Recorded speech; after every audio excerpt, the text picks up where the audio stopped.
আসসালামু আলাইকুম রহমতুল্লাহি ওয়া বারাকাতুহু। এক গ্রুপ ছিল, এক শ্রেণী ছিল, দিনকে কোনো গুরুত্বই দিত না, দিনের কোনো মর্যাদাই দিত না, এটা দামে দিত না। আরেক গ্রুপ ছিল, দিনকে কিছু দাম দিত, তবে দিন নিয়ে খেলতামাশা করত, দিন নিয়ে খেলতামাশা করত, ঠাট্টা মশকরা করত, উপহাস করত। মানে দিন গ্রহণ করত, তবে দিনকে দিনের মতো গ্রহণ করে নাই, খেলাধুলার মতো গ্রহণ করছে।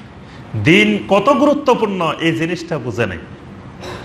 ওয়াগাররাতহুমুল হায়াতুদ দুনিয়া, দুনিয়ার হায়াতটা তাদেরকে ধোঁকায় ফেলে দিয়েছিল। দুনিয়ার জীবনটা, হায়াতুদ দুনিয়াটা ওই মানুষগুলোকে ধোঁকার মধ্যে ফেলে দিয়েছিল। মানে দুনিয়াটা আল্লাহ পাক কোরআনে কারিমে বলছেন বারবার, ওয়ামাল হায়াতুদ দুনিয়া ইল্লা মাতাউল গুরুর। হায়াতুদ দুনিয়াটা হলো ধোঁকার সামগ্রী মাত্র, প্রতারণার সামগ্রী মাত্র। দুনিয়াটাকে আল্লাহ পাক বানাইছেন একটা প্রতারণার, ধোঁকার সামগ্রী। মানে এটা বাহ্যিকভাবে দেখতে অনেক সুন্দর, দেখতে মনে হবে আমার হায়াত আছে আরো 100 বছর, অনেক লম্বা হায়াত, অথচ কালকে শেষ, পরশু শেষ। এটা একটা ধোঁকা। সামনের যে হায়াতটা, লম্বা হায়াত আশা দিয়ে রাখে, দুনিয়াটা এমন যে মনে হয় যে এই লোক আর কোনোদিন মরবে না। তার কাজকর্ম দেখলে, কথাবার্তা দেখলে মনে হয় যে এই লোক আর মরার সম্ভাবনা নাই, অথচ মালাকুল মওত অপেক্ষা করতেছে তার জন্য, হয়তো কালকে পরশু 3 দিন পরে হয়ে যাবে। মানে সে এক বিশাল ধোঁকার মধ্যে পড়ে আছে, যেমন মরুভূমির মরিচিকা, বালু দেখলে মনে হয় যে এখানে পানি চিকচিক করতেছে, এই তো 5 মিনিট, এই তো দেখা যাইতেছে। আপনি সারাদিন ঘুরবেন কিন্তু পানি পাওয়া যাবে না। দুনিয়াটাকে আল্লাহ রাব্বুল আলামিন এরকম মাতাউল গুরুর বানিয়েছে। তো এই মানুষগুলো জাহান্নামের অধিবাসী, তারাই যারা দুনিয়ার এই ধোঁকার মধ্যে পড়ে গিয়েছে। আখিরাতের জীবনটা হলো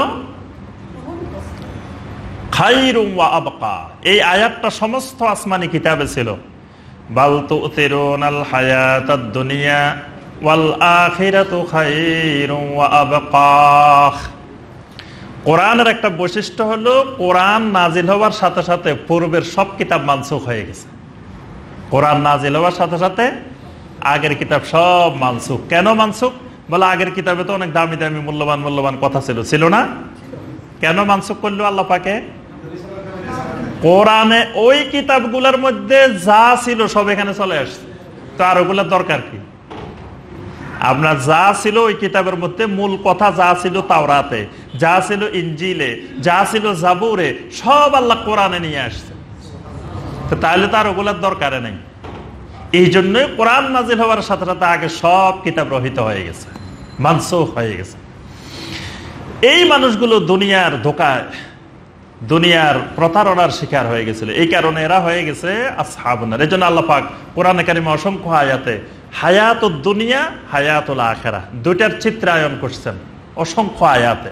আল্লাহ পাক বলছেন, এলামু আন্নামাল হায়াতুদ দুনিয়া লাইবুন ওয়া লাহবুন ওয়া জিনাতুন ওয়া তাফাখুরুম বাইনাকুম ওয়া তাকাথুরুন ফিল আমওয়ালি ওয়াল আওলাদ ওয়া মাল হায়াতুদ দুনিয়া ইল্লা মাতাউল গুরুর। আল্লাহ পাক এই আয়াতের মধ্যে 5টি বৈশিষ্ট্য বর্ণনা করছেন দুনিয়ার, হায়াতুদ দুনিয়ার 5টি বৈশিষ্ট্য। 1 নম্বর বৈশিষ্ট্য কি? আল্লাহ পাক বলেন, ইলামু আন্নামাল হায়াতুদ দুনিয়া লাইবুন। দুনিয়াটা হলো খেলাধুলার মতো। দুনিয়াটা হলো 24 ঘন্টা কেউ কোনোদিন খেলাধুলায় মত্ত থাকে না। দিনের একটা অংশে খেলাধুলা করে আবার চলে আসে। তো দুনিয়াটা হলো, ধরেন বিকেলবেলা একটু খেলতে গেছেন, ফুটবল খেলতে গেছেন, ক্রিকেট খেলতে গেছেন, বাস আবার চলে আসবেন বাড়িতে। মূল বাড়ি কোথায়? আখিরাত। সুতরাং এটা হলো একটা খেলাধুলার মতো। আল্লাহ বলছে লাইবান। আবার খেলার যে সামগ্রী থাকে, এটা সবাই আদর করে না। আদর করলে আপনি খেলায় জিততে পারবেন না। যদি খেলার সামগ্রীরা আদর যত্ন করেন, জীবনে খেলা জিততে পারবেন না। ফুটবল যত জোরে লাথি মারতে পারেন, কি বলেন, জিতাটা হলো, পুরস্কারটা হলো লাথি মারার মধ্যে। ক্রিকেট যত জোরে মারতে পারেন, তত 4 হবে 6 হবে, জোরে মারতে হবে। যত আদর করবেন, বাস আপনার দ্বারা খেলা হবে না। দুনিয়াটাকে আল্লাহ সুবহানাহু ওয়া তাআলা বলেছেন এটা লাইবান, এটা খেলার সামগ্রী, এটা আদর করার সামগ্রী না। এটা আপনার সামনে আসবো খুব আকর্ষণীয় রূপে, যদি আপনি আদর করা শুরু করেন বাস দুনিয়াও বরবাদ আখেরাতও বরবাদ। এটাকে লাথি মারতে হবে। যত জোরে, যে যত জোরে লাথি মারতে পারে সে তত জান্নাতে আগায় যাবে। সুবহানাল্লাহ। কারণ আপনার আজান দিছে এখানে মসজিদে, দেখবেন দোকানে আপনার কাস্টমার ভর্তি, আপনি যদি ওই সময় দোকানকে লাথি মেরে মসজিদে আসতে পারেন বাস আপনি হায়াতুল দুনিয়ার চাইতে হায়াতুল আখিরাকে প্রাধান্য দিলেন, তাহলে আপনার জন্য জান্নাত। আর যদি আপনি ওইটার আদরে পড়ে যান, মোহে পড়ে যান, তাহলে বরবাদ। এই জন্য আল্লাহ পাক বলছে জেনে রাখবা দুনিয়াটা হলো লাইবান ওয়া লাহওয়ান। 2 নম্বর হলো এটা তুচ্ছ, এটার কোনো দাম নাই।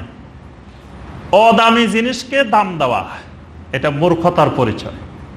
যে জিনিসের দাম নাই আপনি সেই জিনিসের দাম তুলে দিলেন, মহামূল্যবান কোন, এটা কিয়ামতের আলামত। কিয়ামতের একটা আলামত হলো যেই মানুষগুলো সমাজে বেশি মূল্যবান না এরা মূল্যবান হয়ে যাবে, এরা নেতা হয়ে যাবে। নবী সাল্লাল্লাহু আলাইহি ওয়াসাল্লাম দাসের ছেলে নেতা হয়ে বসে থাকি, দেখবেন এখন সমাজের দিকে তাকায় দেখিয়েন। এটা কিয়ামতের আলামত। তুচ্ছ দুনিয়াটা হলো দামি না অদামি, তুচ্ছ জিনিস। আল্লাহ বলছেন সবসময় খেয়াল রাখবা যে এই দুনিয়া হলো লাহওয়ান, তুচ্ছ, নগণ্য, এটার কোনো মূল্যই নাই। যখনই তুমি মূল্য দেওয়া শুরু করবা বাস তুমি দুনিয়ার দোকায় পড়ে গেছে, তোমার আখিরাত বরবাদ হয়ে যাবে। 3 নম্বর ওয়াজিনাতুন, এটা হলো সুশোভিত করা একটা জিনিস। জিনা মানে সৌন্দর্য মণ্ডিত করা, সুশোভিত করা। এটা উপরে দিয়ে খুব ফিটপাট, উপরে দিয়ে খুব সুন্দর। কি কি জিনিস দিয়ে আল্লাহ সাজাইছে সেটাও বলছেন। যুয়্যিনা লিন-নাসি হুব্বুশ শাহাওয়াতি মিনান নিসা, আল্লাহ পাক এই দুনিয়াটাকে নারী দিয়ে সাজিয়েছেন। ওয়াল বানিনা, সন্তান সন্ততি দিয়ে সাজিয়েছেন। ওয়াল কানাতিরিল মুকান্তারাতি মিনাজ যাহাবি ওয়াল ফিদ্দা, রাশি রাশি সম্পদ, স্বর্ণ রূপা, এগুলো দিয়ে সাজাইছেন। যত সম্পদ আছে মাটির নিচে আল্লাহ রাব্বুল আলামিন নবী সাল্লাল্লাহু আলাইহি ওয়াসাল্লামকে সব দেখাইছেন। সুবহানাল্লাহ। মাটির নিচে যত সম্পদ আছে, খাজাইনুল আরদ, যত খাজিনা আছে, সমস্ত খাজিনা আল্লাহ রাব্বুল আলামিন নবী সাল্লাল্লাহু আলাইহি ওয়াসাল্লামকে দেখাইছেন। নবী সাল্লাল্লাহু আলাইহি ওয়াসাল্লাম এগুলো গ্রহণ করেন নাই। সুবহানাল্লাহ।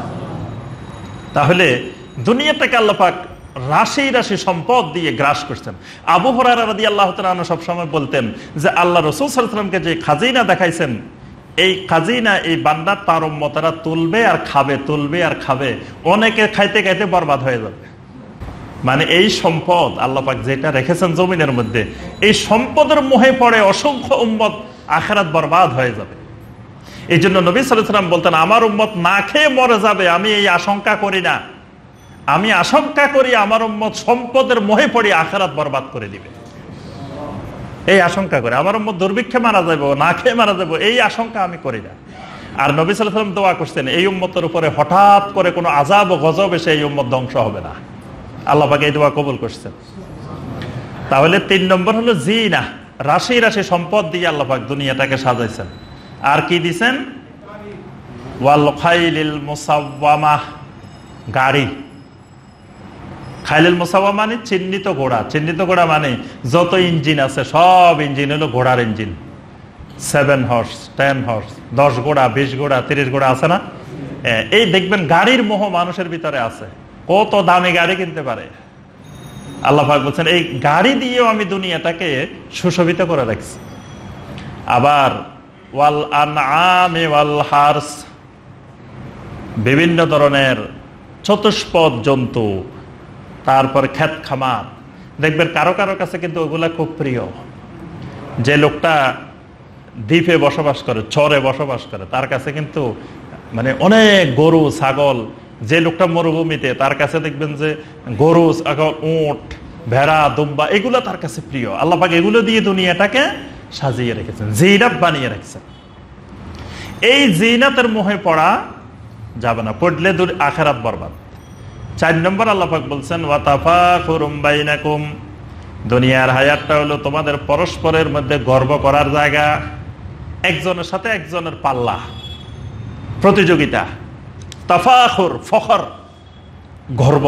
কেউ সম্পদ নিয়ে গর্ব, কেউ বাড়িঘর নিয়ে গর্ব, কেউ সৌন্দর্য নিয়ে গর্ব, কেউ জ্ঞান নিয়ে গর্ব, কেউ এটা নিয়ে গর্ব। একজনের উপর একজনের ফখর। দুনিয়াটা ফখরের জায়গা, গর্বের জায়গা, অহংকারের জায়গা। 5 নম্বর হলো দুনিয়ার বৈশিষ্ট্য, ওয়া তাকাসুরুন ফিল আমওয়ালি ওয়াল আওলাদ। সম্পদের ক্ষেত্রে, শক্তির ক্ষেত্রে, আওলাদ মানে শক্তি, জনবল, কার চেয়ে কার শক্তি বেশি হবে, পাওয়ার বেশি হবে, ক্ষমতা বেশি হবে, সম্পদ বেশি হবে, এই প্রতিযোগিতা করার, আধিক্যের প্রতিযোগিতার স্থান। আল্লাহ পাক এই 5টা শব্দ দিয়ে দুনিয়ার চিত্রায়ন করেছেন যে দুনিয়ার হায়াতটা হলো এরকম। আল্লাহ পাক শেষে এক বাক্যে বলছেন, ওয়ামাল হায়াতুদ দুনিয়া ইল্লা মাতাউল গুরুর। দুনিয়ার হায়াতটা হলো প্রতারণার সামগ্রী মাত্র, ধোঁকার সামগ্রী মাত্র। এই সবগুলো তোমাদেরকে ধোঁকা দেওয়ার সামগ্রী। যেই মানুষগুলো আসহাবুন নার হবে, জাহান্নামের অধিবাসী হবে, তাদের কারণ হলো ওয়াগাররাতহুমুল হায়াতুদ দুনিয়া। দুনিয়ার হায়াত তাদেরকে ধোঁকায় ফেলে দিয়েছিল। ইয়া আইয়ুহাল ইনসানু মা গাররাকা বিরাব্বিকাল কারীম। আল্লাহ পাক সমস্ত মানুষকে ডেকে বলেন, ও দুনিয়ার মানুষ, কোন জিনিস তোমাকে আমি আল্লাহর ব্যাপারে ধোঁকায় ফেলে দিয়েছে? আমি তোমার রব, আমি তোমার খালেক, আমি তোমার মাবুদ। কোন জিনিস আমার আর তোমার মাঝখানে প্রতিবন্ধকতা হয়ে গেছে? ওই জিনিসটা সরাই দাও। আমি আল্লাহর মাঝে, মাবুদের মাঝে, আর তুমি আব্দের মাঝে, বান্দা আর মালিকের মাঝে, মালিকের গোলামের মাঝে যে জিনিসগুলো প্রতিবন্ধক, সেগুলো সরাই দাও। তোমাকে কোন জিনিস আমি আল্লাহর দিকে আসতে বাধা দেয়? আর এই বাধার জিনিসগুলো না সরাইলে আখিরাত বরবাদ, হায়াতুল আখিরা বরবাদ। ফালিয়াউমা নানসাহুম কামা নাসু লিকা ইয়াউমিহিম হাদা। আজকের এই দিনে আমি তাদেরকে এমন ভাবে ভুলে যাব যেমনি ভাবে তারা দুনিয়াতে আজকের এই দিন আমি আল্লাহর সাথে সাক্ষাৎ করতে হবে এই জিনিসটা ভুলে গিয়েছিল।